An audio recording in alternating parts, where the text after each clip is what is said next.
English education में आप सभी का स्वागत है। हम पढ़ रहे हैं voice, change the voice, passive voice, active voice. और अब तक हमने इसे सरलतम रूप में 2-3 टुकड़ों में समझा है। हमने क्या क्या समझा उस पर एक झलक मान लेते हैं, फिर हम टॉपिक में आगे बढ़ेंगे। तो जैसे कि सबसे पहला टॉपिक है हमारा, ब्लैक एंड व्हाइट में लिखते हैं, थोड़ा हट के लगेगा मुझे भी। देखो, सबसे पहले मैंने बताया था आपको टेंस अच्छे से पता होना चाहिए, ठीक है। तब जा कर के आप किसको समझेंगे अच्छे से, वॉइस को, जिसको आप पैसिव वॉइस बोलते हैं, ठीक है, या चेंज द वॉइस कहते हैं। इसका आधार क्या है, आपको पहले टेंस पता होना चाहिए। टेंस क्लियर है तब जाकर आपका वॉइस, पैसिव वॉइस क्लियर होगा, ठीक है। हमने समझा था कि टेंस में जो सरल वाक्य बनाए जाते हैं, सरल वाक्य, जिसको इंग्लिश में इंडिफिनिट भी बोलते हैं, ठीक है। यहाँ पर रूल ये होता था कि सब्जेक्ट होता था, उसका एक वर्ब होता था और एक ऑब्जेक्ट होता था, ठीक है। वर्ब के फर्स्ट फॉर्म भी होते थे, फाइव फॉर्म भी होते थे, ठीक है। ये जो था ये प्रेजेंट का रूल था। इसके बाद यही सब्जेक्ट था, वर्ब के सेकंड फॉर्म थे, कोई भी ऑब्जेक्ट रहा होगा। ये था पास्ट का रूल, ठीक है। फ्यूचर में क्या रूल था कि सब्जेक्ट वही रहेगा, विल लगा देते थे, विल या सेल, और ये ऑब्जेक्ट है ना, ये था आपका फ्यूचर का रूल, ठीक है। इन्हीं को अगर हमें वॉइस में बदलना था तो वहाँ पर एक रूल हमने आपको बताया, रूल नंबर 1, वॉइस बनाते समय अगर सेंटेंस में वर्ब का फर्स्ट फॉर्म या फाइव फॉर्म दिखे तो वहाँ पर सब्जेक्ट के तुरंत बाद आपको इज, एम, आर में से किसी एक का उपयोग करना है, ठीक है। इसके बाद वर्ब का थर्ड फॉर्म लगाना है, फिर बाय लगाना है, फिर ऑब्जेक्ट को लिखना होगा, और वो ऑब्जेक्ट कौन होगा, जो टेंस का सब्जेक्ट होगा उसी को ऑब्जेक्ट की तरह लिखना है। ये रूल मैंने सिखाया था प्रेजेंट के लिए। लेकिन जब पास्ट की बात करते हैं तो यहाँ पर मैंने आपको बताया था सब्जेक्ट के तुरंत बाद या तो वॉस का इस्तेमाल करेंगे या तो वर का इस्तेमाल करेंगे। वर्ब का थर्ड फॉर्म यहाँ भी रहेगा। हाँ, वर्ब के थर्ड फॉर्म के बाद हमेशा आपको बाय लगाना है, फिर ऑब्जेक्ट लिख देना है, ठीक। फ्यूचर का रूल क्या था, तो फ्यूचर भी काफ़ी टफ नहीं था, सरल था। फ्यूचर में आपने ध्यान दिया होगा, सब्जेक्ट के बाद विल होता है, उसी विल में बी जोड़ देना था। क्या जोड़ देना था, बी। वर्ब का थर्ड फॉर्म यहाँ भी रहेगा, बाय यहाँ भी लगाएंगे, ऑब्जेक्ट यहाँ भी रहेगा। तो ये सबसे सरल और सिंपल तरीके से मैंने आपको समझाया था। और मैंने इस पर ही जोर क्यों दी, इसको ही क्यों समझाया, क्योंकि देखिए, बाकी आप यूट्यूब पे कोई भी वीडियो सर्च कर लीजिए वॉइस से रिलेटेड, आपको जो भी टॉपिक समझाया जाता है वो कंटिन्यूअस के होते हैं, ये तो परफेक्ट के होते हैं। अब मैं इन दोनों क्यों नहीं बता रहा हूँ, इस पे जोर क्यों नहीं दे रहा हूँ, ऐसा नहीं कि मैंने नहीं बताया, इनको मैंने बता दिया एक बार में। ये इतने सरल टॉपिक हैं, इतने सरल टॉपिक है, इतने सरल टॉपिक हैं, अब मैं क्या ही बताऊँ। देखिए, इज, एम, आर कंटिन्यूअस में आपको दिखाई देते हैं, पास्ट में वॉज, वर दिखाई देते हैं, फ्यूचर में विल, बी दिखाई देते हैं, परफेक्ट में आपको हैव दिखेगा, हैज़ दिखेगा और हैड दिखेगा। वर्ब का यहाँ फोर्थ फॉर्म रहता है, वर्ब का यहाँ थर्ड फॉर्म रहता है। तो पैसिव वॉइस में हमेशा वर्ब का थर्ड फॉर्म चाहिए जो इसमें ऑलरेडी है। तो इसमें जो वर्ब बदलना होता है वो उसकी मेहनत आपको यहाँ पर तो करनी नहीं पड़ेगी, वो तो भाई स्पष्ट दिया हुआ है, आपको लिखना बस है। प्लस जो भी हेल्पिंग वर्ब इसमें लगाए जाते हैं इस तरह के सेंटेंस में, वो हमेशा इसमें गोपनीय होता है, वो दिखाई नहीं देता। अब आपको टेंस की समझ है तो आपके लिए बहुत सरल है, पर जिन बच्चों को नहीं पता कि कैसे हेल्पिंग वर्ब हम ढूंढें, किसमें क्या छुपा हुआ है, उन बच्चों के लिए बहुत टफ हो जाता है, बहुत बहुत बहुत ज़्यादा टफ। क्योंकि इस सेंटेंस में आपको ये भी समझना पड़ता है कि जो भी सब्जेक्ट है वो बहुवचन में है या एक वचन में है। एक वचन है तो डू होगा, ठीक है। बहुवचन है प्रेजेंट में तब भी वहाँ डू होगा, लेकिन अगर वो थर्ड पर्सन कैटेगरी में आ रहा है तो वहाँ पर डस होगा। पास्ट में डिड लगाना है सबके साथ में, तो बहुत ज़्यादा दिक्कत होती है चीज़ों को समझने में। और उसके हिसाब से डू डस के हिसाब से आपको यहाँ पर इजे मार लगाता है। बहुवचन में आर लगाना होता है, ठीक है, आई आ गया सामने तो एम लगाना होता है, थर्ड पर्सन के साथ इज लगाना होता है। तो यहाँ पर जो चीज़ें गोपनीय हैं उनका पूरा नया तरीके से लिख करके इस्तेमाल किया जाता है। तो मैं कहूँगा एग्जाम की दृष्टि से सबसे टफ आपके यही होते हैं, इंडेफिनेट के सेंटेंस को वॉइस में बदलना। और इसलिए मैं इन लोग को नहीं बताता, ये एक बार अगर आपने नियम सीख लिया ना क्या क्या बोल करके लिखना है, तो ये तो फिर इनसे सरल कुछ नहीं है, ठीक है। पर चूंकि चर्चा का विषय चल रहा है, जैसे कि मैंने आपको इंडेफिनेट का बताया, प्रेजेंट ऐसा, पास्ट ऐसा, फ्यूचर ऐसा, इनका भी जिक्र कर लेते हैं, चलिए ध्यान दीजिए। टेंस में हमें जो अगला टॉपिक पढ़ना होता है वो होता है कंटिन्यूअस। ठीक है, मैं उसको कंटिन्यूअस कहता हूँ। अब कंटिन्यूअस में क्या है, ध्यान दीजिए, एक सब्जेक्ट होगा, प्रेजेंट की बात कर रहे हैं, प्रेजेंट की बात, ठीक है। उसमें या तो इज लगा रहेगा, या तो एम लगा रहेगा, या तो आर लगा रहेगा। वर्ब में फोर्थ फॉर्म आईएनजी लगा होता है, फिर ऑब्जेक्ट होता है। बस इतनी ही बात है। अब देखिए, वॉइस बनाते समय इसका रूल ये होता है, ऑब्जेक्ट को सब्जेक्ट में बदलना है। इज एम आर हम यहाँ भी इस्तेमाल करेंगे, लेकिन इज एम आर के साथ एक्स्ट्रा एक चीज जुड़ता है, वो होता है बिंग। ठीक है, फिर वर्ब का यहाँ थर्ड फॉर्म ही चलेगा। यहाँ पर मैंने आपको बताया था बाय लगाना है, फिर ऑब्जेक्ट को लिखना है। ठीक है, अब आप दोनों को मिलान करते हैं। देखिए, ज़्यादा डिफरेंस नहीं है। आप देखेंगे सब्जेक्ट है, इज एम आर है, बिंग लगाना है जो कि यहाँ नहीं है, वर्ब का फॉर्म बदला है, बाकी तो नॉर्मल है। ठीक है, एकदम सरल है।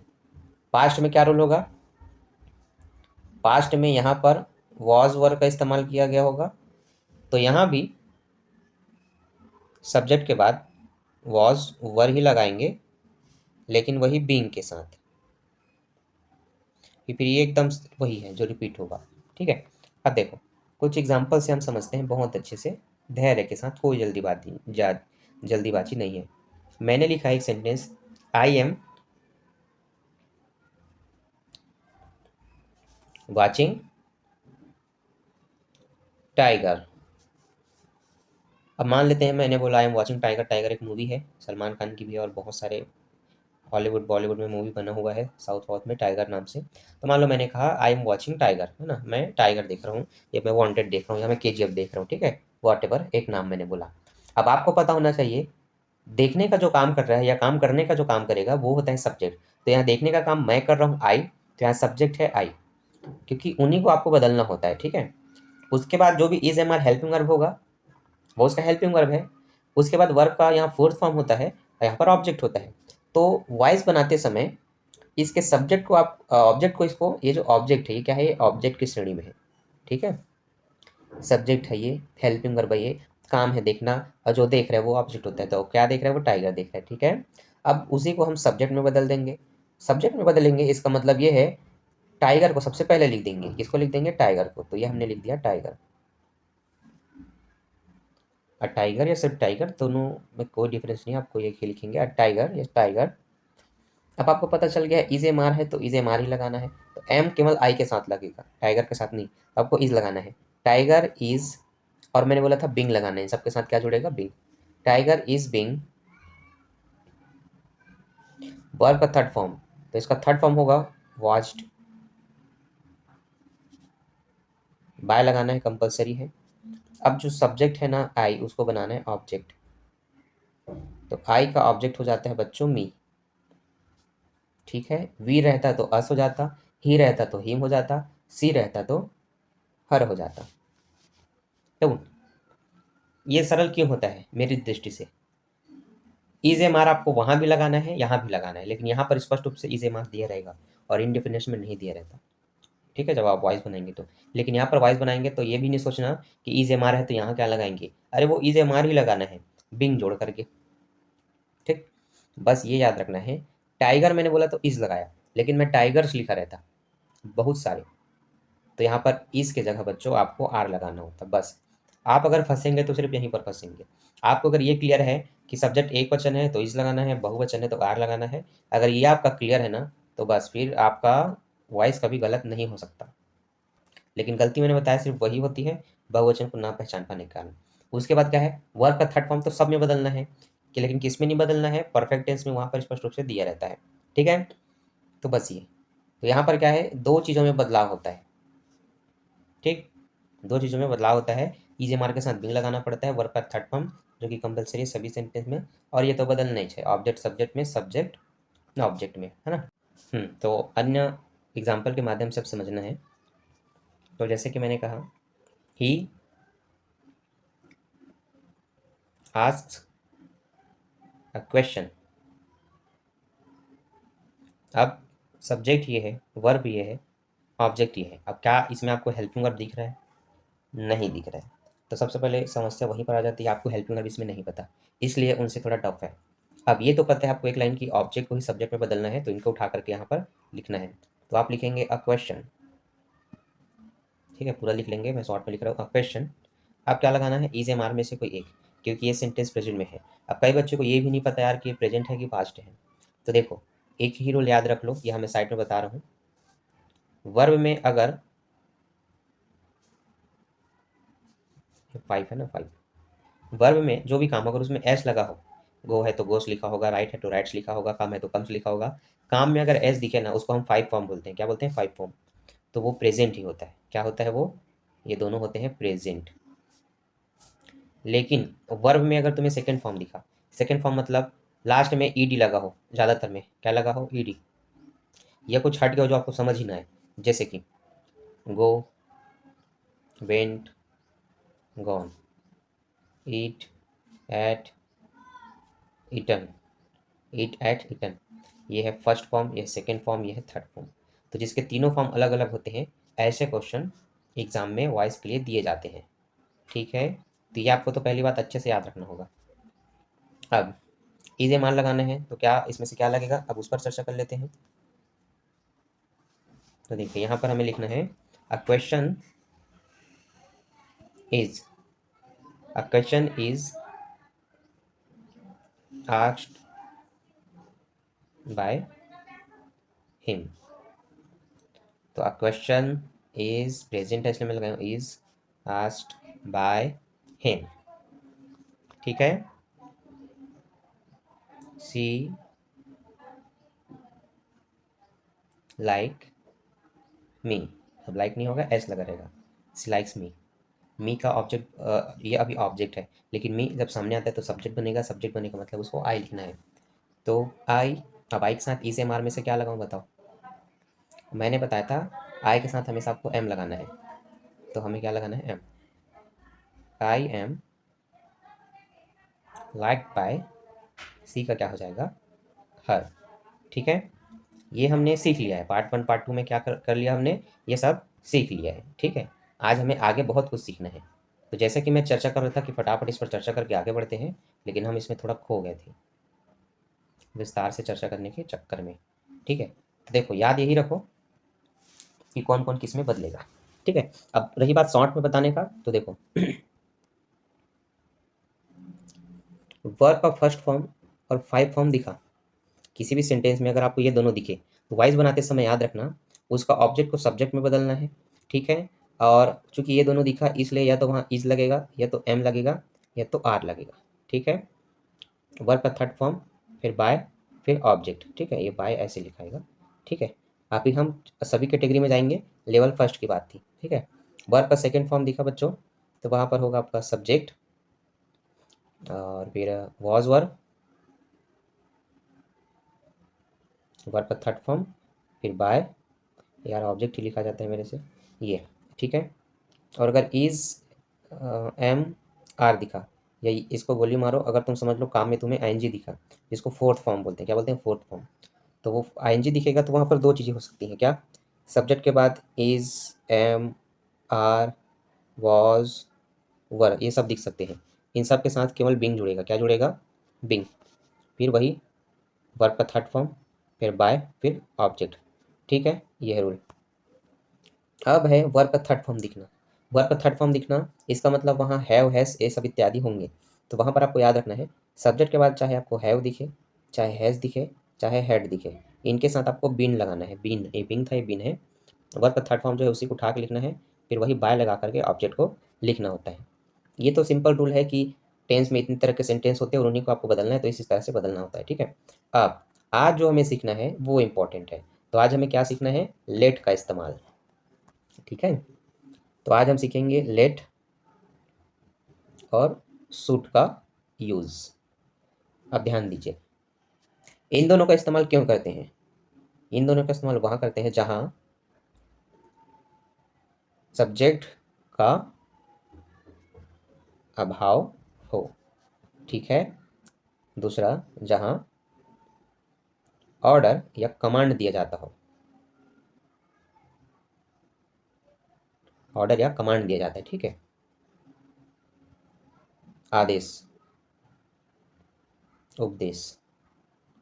तो आदेश जहाँ दिया गया होगा वहाँ पर आपको लेट और शुड का इस्तेमाल करके सेंटेंस को बनाना है। ठीक है, आज हमें इसी पर चर्चा करनी है, क्योंकि यहाँ पर क्या होगा, सब्जेक्ट नहीं दिया रहेगा, राम श्याम मोहन, है ना, ही सी नेम, ये सब नहीं दिया जाता। तो यहाँ पर कैसे बनाना है वही बहुत इंपॉर्टेंट है, इसलिए मैंने आपको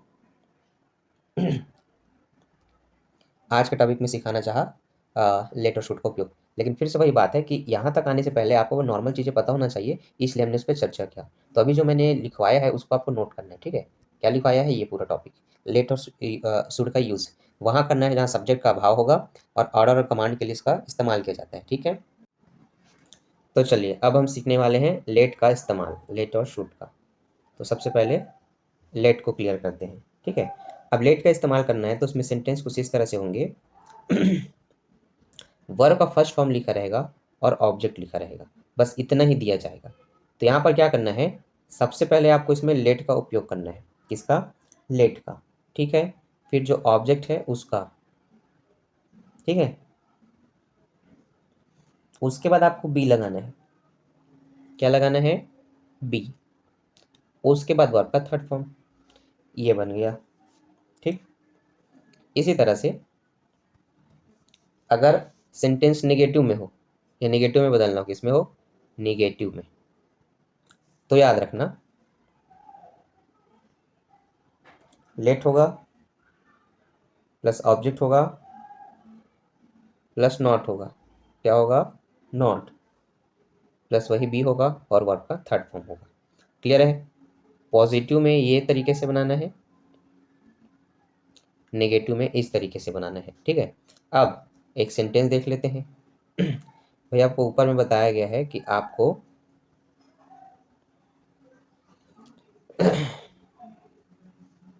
वर्ब का फर्स्ट फॉर्म दिया जाएगा और ऑब्जेक्ट दिया जाएगा ना, यही आपको सिखाया गया है। तो देखिए, अगर मैं इसके एग्जांपल में एक सेंटेंस लिखना चाहूँ, ओपन द विंडो, ये एग्जांपल है, ओपन द विंडो। तो आप देखेंगे ओपन वर्ब का फर्स्ट फॉर्म है, खोलना। ठीक है, द विंडो एक ऑब्जेक्ट है जिसको खोला जा रहा है, क्या है, विंडो है। उसी को आपको सब्जेक्ट के तुरंत बाद ऑब्जेक्ट की तरह लाना है, लेकिन सबसे पहले इसमें इस्तेमाल होगा लेट का। तो आपको कहना है लेट द विंडो।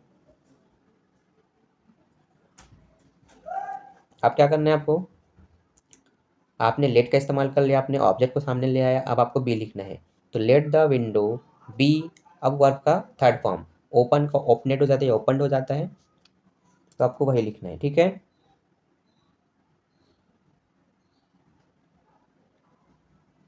तो let the window be open. ठीक, क्लियर है, समझ में आ रहा है। नेगेटिव में बोलूंगा तो क्या होगा, let the window not be open.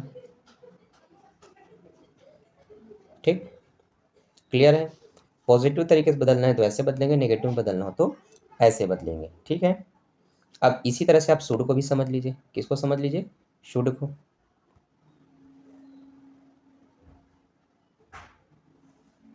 तो शुड का जब इस्तेमाल करेंगे तो यहाँ पर भी वैसी वर्ब का फर्स्ट फॉर्म और ऑब्जेक्ट लिखा होगा। ठीक है, तो अब हम इसमें लेकर चलते हैं। इसमें लिखा है ओपन द डोर। अब इसका नेगेटिव में अगर मुझे बनाना है तो मैं कहूँगा सबसे पहले देखिए, इसमें शुड सबसे पहले नहीं आता, याद रखना। ठीक है, इसमें क्या आएगा, सबसे पहले सब्जेक्ट आएगा आपका, फिर आपको शुड लिखना है।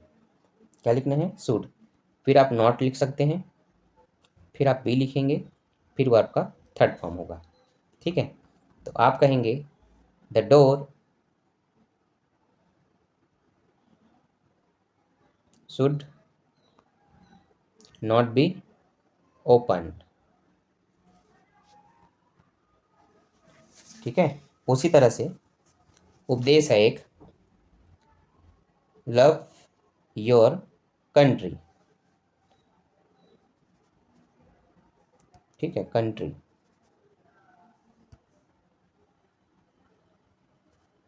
तो ये आपका ऑब्जेक्ट है। ठीक है, जो सब्जेक्ट की तरह सामने आ जाएगा, तो ये हो जाएगा योर कंट्री शुड बी, अच्छा शुड नॉट बी लव है ना, लव्ड। क्लियर है? इस तरह से आपको बनाना है। पॉजिटिव में बनाएंगे तो पॉजिटिव बस बिना नेगेटिव किस तरह से बनेगा, हम कहेंगे पहला वाला the door should be opened, ठीक है। उसी तरह से पॉजिटिव में बना रहे हैं your country should be loved, negative का भी लॉक हो गया है, ठीक है। इस तरह से आपको बनाना है। तो यहाँ पर सब्जेक्ट के अभाव में या उपदेश के रूप में इस तरह के सेंटेंस को लेट और शूट के साथ आपको बनाना होता है, ठीक है। इतना अगर आपने प्रैक्टिस कर लिया तो फिर आपसे कोई भी सेंटेंस छूटने वाला नहीं है, ठीक है। तो बस यही थे आज के मुख्य टॉपिक, जहाँ से हमारा टेंस होता है, सॉरी वॉइस होता है समाप्त। अब इसके जितना ज़्यादा हो सके आप सेंटेंस बनाइए, प्रैक्टिस कीजिए, उतना ही आपका वॉइस क्लियर होते जाएगा। तो मिलते हैं नेक्स्ट वीडियो में नेक्स्ट टॉपिक के साथ। अभी के लिए बाय, थैंक्स फॉर वॉचिंग।